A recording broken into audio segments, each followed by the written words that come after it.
ഞാൻ വിമത സ്ഥാനാർത്ഥിയല്ല. ഞാൻ ഒരു മുസ്ലിം ലീഗിൻ്റെ പ്രവർത്തകനാണ്. ആ വാർഡിലെ പാർട്ടി സെക്രട്ടറിയാണ്. ഞങ്ങൾ 2010 ആണ് ഈ നഗരസഭയിൽ കോട്ടക്കുളം വാർഡ് ഡിവിഷൻ 28 നിലവിൽ വന്നത്. 2010 തൊട്ട് 2015 വരെ മത്സരിച്ചത് ലീഗായിരുന്നു. ചിഹ്നം കോണിയായിരുന്നു. 2015 തൊട്ട് 2020 വരെ ഞാനാണ് മത്സരിച്ചത്. ചിഹ്നം കോണിയായിരുന്നു. 2020-25 വരെ ലീഗ് സ്ഥാനാർത്ഥിയായിരുന്നു മത്സരിച്ചത്. അതുമായി ബന്ധപ്പെട്ട് ഞങ്ങൾ ഒരു വർഷം തന്നെ ഇലക്ഷൻ്റെ വർക്ക് സ്റ്റാർട്ട് ചെയ്തിട്ടുണ്ട്.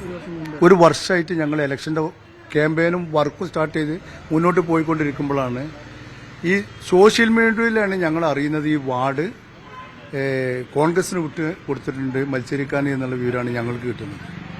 ഞങ്ങൾ സോഷ്യൽ മീഡിയയിലാണ് അറിയുന്നത്. ഞങ്ങൾ ആരും അറിയിച്ചിട്ടില്ല. ഞങ്ങളുടെ പാർട്ടി നേതൃത്വം ഒന്നും അറിയിച്ചിട്ടില്ല. ഞങ്ങൾ ജനങ്ങളുമായി ബന്ധപ്പെട്ട് അവിടെ ആ മുസ്ലിം ലീഗ് കമ്മിറ്റി വിളിച്ച് സ്ഥാനാർത്ഥിയെ പ്രഖ്യാപിച്ചതിന് കണ്ടെത്താൻ പറഞ്ഞു. ആ കണ്ടെത്തിയതിൻ്റെ ഭാഗമായിട്ട് ഞങ്ങൾ ലെറ്റർ മുനിസിപ്പൽ ലീഗ് കമ്മിറ്റി കൊടുത്തു. ആ വാർഡിൽ നിന്ന് ഐക്യകണ്ഠേന എൻ്റെ പേര് നിർദ്ദേശിച്ചു. അതിന് ഒരു 20 ദിവസം കഴിഞ്ഞതിന് ശേഷമാണ് സോഷ്യൽ മീഡിയയിൽ കോൺഗ്രസിന് മത്സരിക്കാൻ വേണ്ടി സീറ്റ് വിട്ട് നൽകിയിട്ടുണ്ട് എന്നുള്ളത് ഞങ്ങൾ അറിയുന്നത്. ഒരു വർഷമായിട്ട് ഞങ്ങളിവിടെ പ്രവർത്തനമാണ്. 1.5 മാസമായിട്ട് പുതിയ വോട്ടർമാരെ 200ഓളം വോട്ടർമാരെ ഇവിടെ കൊണ്ടുവന്ന് പുതിയ വോട്ടർമാരെ ചേർത്തത് ഞങ്ങളാണ്. അതിന് ഒരുപാട് ത്യാഗങ്ങൾ സഹിച്ചുകൊണ്ടാണ് ഇവിടെ 1.5 മാസത്തോളം ഈ മുനിസിപ്പാലിറ്റിക്കകത്ത് രാവിലെ 9:30 മണിക്ക് വന്ന് 5 മണി വരെ ഉദ്യോഗസ്ഥന്മാർ ഇവിടുന്ന് ഇറങ്ങുന്നവരെ ഈ വോട്ടിൻ്റെ ഇയറിംഗ് നടത്തി 200 വോട്ട് വോട്ടർ പട്ടികയിലേക്ക് ആക്കിയിട്ടുള്ളത്. അത്ര ത്യാഗം ചെയ്യിച്ചിട്ടുള്ള ഒരു സംഗതിയാണിത്.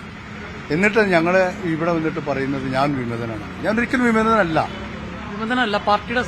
ഞാൻ പാർട്ടി എന്നെ നിശ്ചയിച്ചുകൊണ്ടാണ് ഞാൻ ഈ പ്രവർത്തന രംഗത്തേക്ക് പോയിട്ടുള്ളത്. ഒരു വർഷമായി കോട്ടക്കുളം പഴയ കോട്ടക്കുളം വാർഡ്, ഇപ്പൊ തന്നെ പുതിയ വാർഡ് വിഭജനത്തിലാണ് ഗാന്ധിനഗർ വന്നത്. ഈ കോട്ടക്കുളം വാർഡിലെ മുസ്ലിം ലീഗ് കമ്മിറ്റി ഒരു വർഷമായിട്ട് തീരുമാനിച്ചതാണ് എന്നെ. അവിടെ ജനറൽ ബോഡി വിളിച്ചുകൊണ്ട് അവിടുത്തെ ആളുകളുടെ ഏകദേശം 200ഓളം ആൾ പങ്കെടുത്ത മീറ്റിംഗിൽ എന്നെ സ്ഥാനാർത്ഥിയായി കണ്ടെത്തി മുനിസിപ്പൽ മുസ്ലിം ലീഗ് കമ്മിറ്റിക്ക് കത്ത് കൊടുത്തതാണ്. എന്നിട്ടാണ് പിന്നെ ഈ വർക്കൊക്കെ നടന്നുകൊണ്ടിരിക്കുമ്പോഴാണ് ഇവിടെ എന്ത് നടക്കുന്നത്, കോൺഗ്രസിന് വിട്ടുകൊടുത്തു എന്നുള്ളത് അറിയുന്നത്. അപ്പം ഞാനൊരിക്കലും വിമതനല്ല. ഞാൻ വിമത സ്ഥാനാർത്ഥി അല്ല. ഞാൻ മുസ്ലിം ലീഗ് പാർട്ടിയുടെ ഐക്യജനാധിപത്യ മുന്നണിയുടെ സ്ഥാനാർത്ഥിയായിട്ട് പിന്നെ തെരഞ്ഞെടുക്കപ്പെട്ടതാണ്. ഈ പാർട്ടി മുസ്ലിം ലീഗ് നേതൃത്വം പറയുന്നത് അത് UDF-മായി സഹകരിച്ച് UDF-ന് കൊടുക്കണമെന്നാണ് ആഗ്രഹം. അതുമായി ബന്ധപ്പെട്ട് ചർച്ചകൾ നടക്കും, UDF-ന് കൊടുക്കുമെന്നാണ്. UDF നേതൃത്വം എടുക്കുന്ന തീരുമാനത്തോടൊക്കെ നമ്മൾ യോജിക്കുന്നതിനാണ്. നേതാക്കന്മാർ ഇരുന്ന് കഴിഞ്ഞാൽ അതിന്റെ യാഥാർത്ഥ്യം മനസ്സിലാക്കിക്കൊണ്ടാൽ മുസ്ലിം ലീഗ് സ്ഥാനാർത്ഥിക്ക് ആ സീറ്റ് മത്സരിക്കാൻ വിട്ടു നൽകുമെന്ന് തന്നെയാണ് ഇപ്പോഴും എന്റെ വിശ്വാസം. അതുകൊണ്ട് ഒരിക്കലും ഒരു വിമത പ്രവർത്തനത്തിനോ മറ്റുള്ള കാര്യങ്ങൾക്കൊന്നും ഞാൻ തയ്യാറാവില്ല. സംഗതി മനസ്സിലായാൽ, നേതാക്കൾക്ക് ഇതിന്റെ ഈ ചിത്രം മനസ്സിലായാൽ മുസ്ലിം ലീഗ് പാർട്ടിയോട് തന്നെ മത്സരിക്കാൻ പറയും എന്ന് തന്നെയാണ് ഇപ്പോഴും ഞങ്ങളുടെ വിശ്വാസം. ഞങ്ങളുടെ പാർട്ടി പ്രവർത്തകർ അത് കാത്തിരിക്കുകയാണ്. അല്ലാത്ത വർഷം ഒന്നും വരും, ഒരു തീരുമാനം വരും എന്ന് ഞങ്ങൾ പ്രതീക്ഷിക്കുന്നില്ല. UDF തീരുമാനിക്കുകയാണ് അവിടെ കോൺഗ്രസ് വേണമെന്ന് തീരുമാനിക്കുകയാണെങ്കിൽ എങ്ങനെ മുന്നോട്ട് പോകും? UDF അങ്ങനെ വരും എന്ന് തീരുമാനിക്കുമെന്ന് ഞാൻ വിശ്വസിക്കുന്നില്ല. അവിടുത്തെ പാർട്ടി പ്രവർത്തകരും വിശ്വസിക്കുന്നില്ല.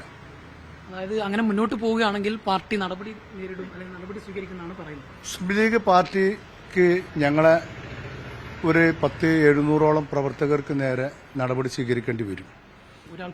ഒരാൾക്ക് മാത്രമല്ല. കഴിഞ്ഞ 2 ദിവസങ്ങൾക്ക് മുമ്പ് മുസ്ലിം ലീഗ് പാർട്ടിയുടെ ഒരു ജനറൽ ബോഡി, ഏകദേശം 200 ആൾ പങ്കെടുത്ത ജനറൽ ബോഡി ഉണ്ടായിരുന്നു. ആ ജനറൽ ബോഡിയിൽ 2 ദിവസങ്ങൾക്ക് മുമ്പ് എടുത്ത തീരുമാനം അത് തന്നെയാണ്.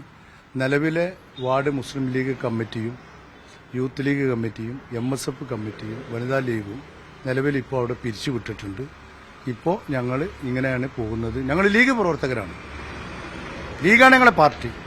ലീഗ് അല്ലാത്തൊരു ചിന്താഗതി ഞങ്ങൾക്കില്ല. പിന്നെ ഞങ്ങളെ പാർട്ടിക്ക് ഞങ്ങളുടെ പേരിൽ നടപടി എടുക്കാനുള്ള സ്വാതന്ത്ര്യമുണ്ട്. അത് ഞങ്ങൾ അംഗീകരിക്കും. പാർട്ടി നേതൃത്വം ആവശ്യപ്പെട്ടാൽ പാർട്ടി നേതൃത്വം ഇതിന്റെ സത്യാവസ്ഥ മനസ്സിലാക്കിയാൽ പറയില്ല എന്നാണ് ഞാൻ വിശ്വസിക്കുന്നത്.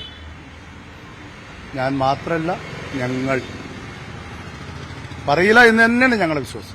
തെരഞ്ഞെടുപ്പ് പ്രചരണ രംഗത്ത് ഒരുപാട് മുന്നോട്ട് പോയി. ഒരു വർഷമായിട്ട് ഈ തെരഞ്ഞെടുപ്പ് പ്രചരണത്തിൽ മുന്നോട്ട് പോയിക്കൊണ്ടിരിക്കുകയാണല്ലോ.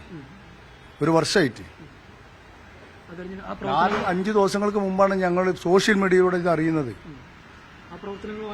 മുന്നോട്ട് പോയിക്കൊണ്ടിരിക്കുക. ഇന്നും തെരഞ്ഞെടുപ്പ് പ്രചരണത്തിൽ തന്നെയാണ്.